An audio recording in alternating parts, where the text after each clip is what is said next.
Welcome back to the channel, everyone. This is Dave, also known as Loving Them Trains, and today I have a special one for you.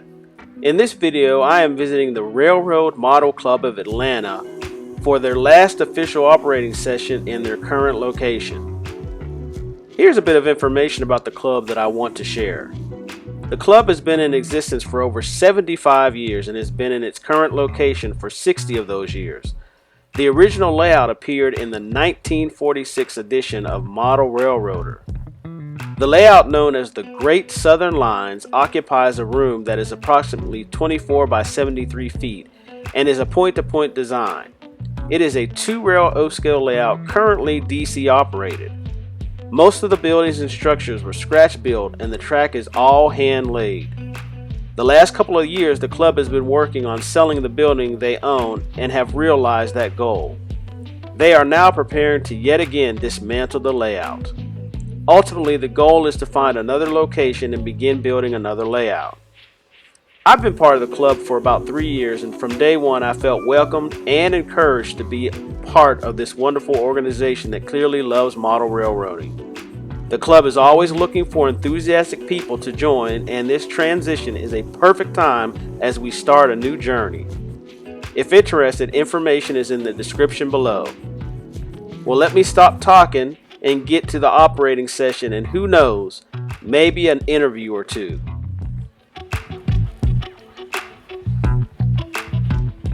This is Boss Man Pete. He's the current president of the Model Railroad Club. We'll get an opportunity to hear a bit more from him a little later in the video. Well, let's get to the video where the session is already begun. This is pretty cool. I'm in the bathroom. The end of the track yard comes here and goes into the room.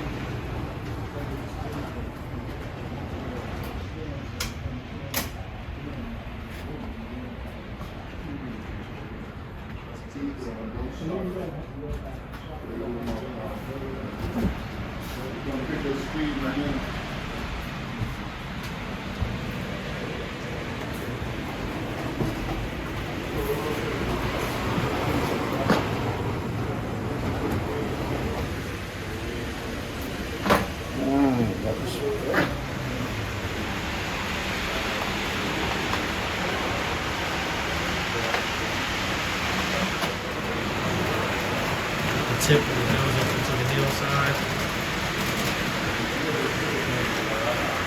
All this stuff built years ago.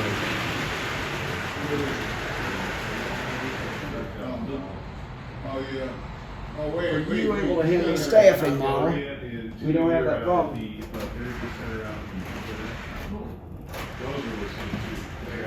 So this is the yard and our yard master. Hope you're not aiming that camera at me.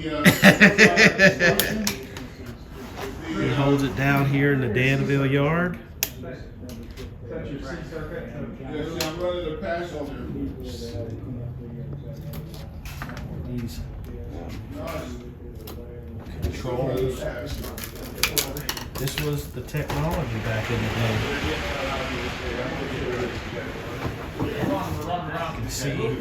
You'll see throughout the video that, of course, the bench work is able to handle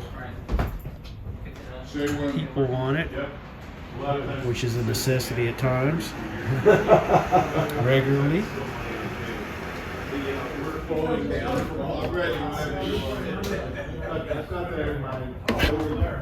Sorry for the bumpiness. It's kind of a tight fit back here. That's where it goes back out into the bathroom. All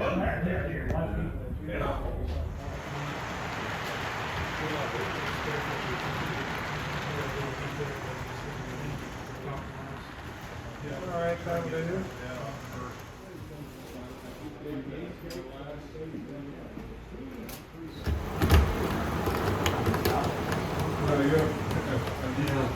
Right about, nope, go back a little bit. Feet over here running the Yeah, brown house. perfect right there. Thank you. All right. You still got to stop.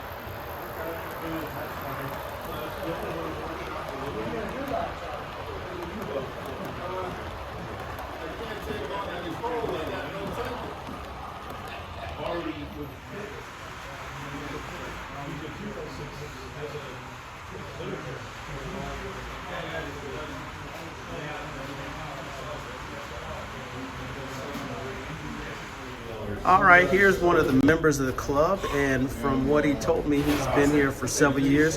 So can you tell us your name and tell us how long you've been a member of the club? Yeah, I'm Ken Kamak, and I've been here, I don't know, 8 or 9 years. I haven't really counted. I'm one of the newer members, I guess, compared to some of the other guys. But I don't have a layout at home or any rolling stock. I just come here for the cheap thrill of running trains, and I've got a background in electrical engineering, so I inherited maintaining all the electricals here, which is Okay. pretty Okay. full-time job. A lot of decades-old electrical switches and wiring and so forth. So, but Big important to the layout. I mean, the layout can't run without people like well, you. that's true. So, So most of the time when you come to an operating session, what is your main role? well, I've inherited running PJ here. PJ. Yeah, Okay. this is kind of where the main junction where everything goes through here. Okay. And we have a train. We have a train coming in. Yeah, you got a train coming in. Yeah, so I'll have to sign off for a minute here. Okay, he's got a job to get back to. Well, thank you for talking to us. Sure. Well, I know this is a kind of a bittersweet day for you today. Indeed, yeah, Yeah, it is. yeah. So, yeah, won't have to maintain the electricals here anymore. Yeah. Thank you.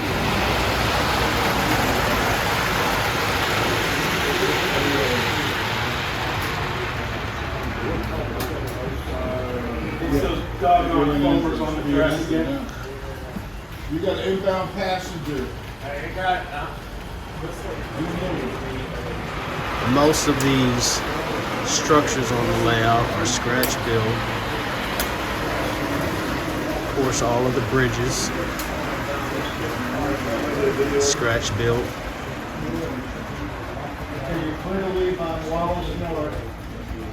US Hobbies N2, and it was originally purchased by Arthur Hambrick, and then John Owens purchased it from the Hambrick estate when he passed away. Okay. And along with that I-1. And this is basically an I-1 with a bigger boiler in a engine truck and a real short tender. So it'll fit on turntables in the northern part of Pennsylvania on the Sodas Point.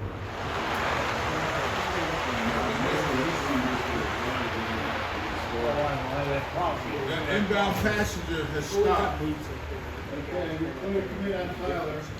This is the very back of the layout, and I'm closer to the north end of the layout.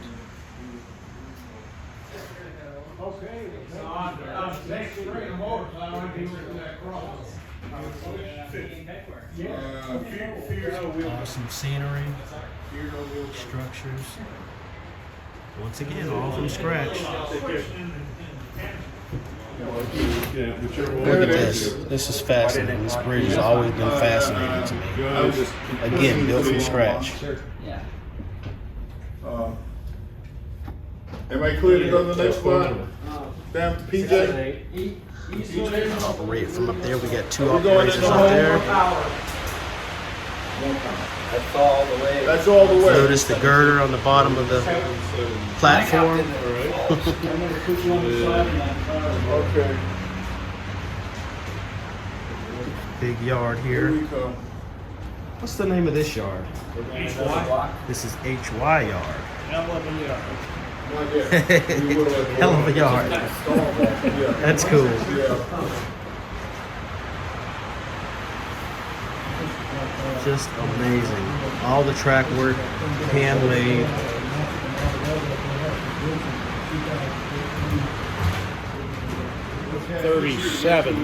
Okay. And moved here to this location in 1947, Okay. and I came here into Atlanta in 1965. Wow. Yep. Would it be safe to say that you're one of the oldest members in this club? It's alive, yes. Okay. Wow. So this is definitely a bittersweet moment for you, isn't it? That's right. It's Yes. bittersweet. Yeah. I can certainly understand that. More bitter than it is sweet. Yeah. Yeah. But it's nice layout. It's a little large for me. I work in S scale, Oh, S scale. Okay. American Flyer. Okay.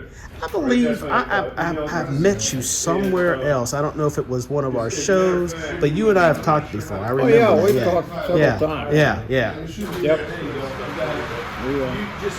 Well, it's amazing, and I know it feels good to have been part of something like this. Definitely something to be proud of. Yeah, I keep telling myself that. Well, thank you for your time. Mike's still around. Won't have to worry about that much longer. Yeah, Mike at the Mike Kelly, the guy that works. Yeah, he's still hanging around. Yeah, this guy here, he does. Yeah, there's a guy with long hair. Yeah. And then, That's what he does for. people down here. What? Arturo, he's right behind him. And then, O'Connor died. Hamrick's in there too. The Hammer's up front, he died. Stan Field, he called him. Look at these.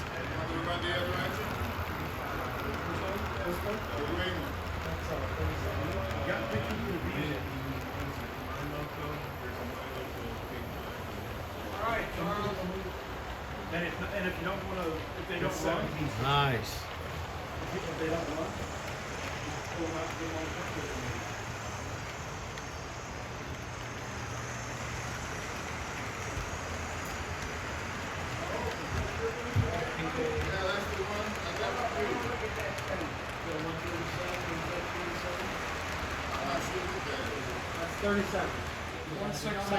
Okay, so I've come into a different view of the layout. I'm actually inside of it. Let me get a different view. we can give them on bail. Just amazing what these skilled men did years ago. Trying to talk to them about coming or joining the club. Either one of them belong to the club, and try to get them in. Sure. And see if they wanted to come and join us. All right, so here we have Pete the Bruin, who's the walking encyclopedia. So Pete, tell us how long you've been with the club here. Since 2012. 2012. So tell me, what is your fascination with the Southern Railroads? It's I guess infection by exposure hanging around here. I modeled at Penn Central, so which lets you model New York Central and Pennsy and New Haven. Conrail. Yeah, Conrail. Yeah. Now you just took my next question. I was going to get into the Penn Central. So I could imagine. I like Penn Central because it's like modeling the Wehrmacht. It's ugly and it's black and it looks brutal. The models look great. Yeah. It's a great railroad. Yes, it is. I took that on after I took the Conrail on. Well, Said, I like well, the let me modern go stuff back. now, like Conrail and like that GP15. I've got a U-boat just like it. I've got a Brian Scase, the author of OSP, sold me a U-23B that's been lettered Conrail, but it's ex-Penn Central, so it's black with just the little CRs on it. Oh yeah.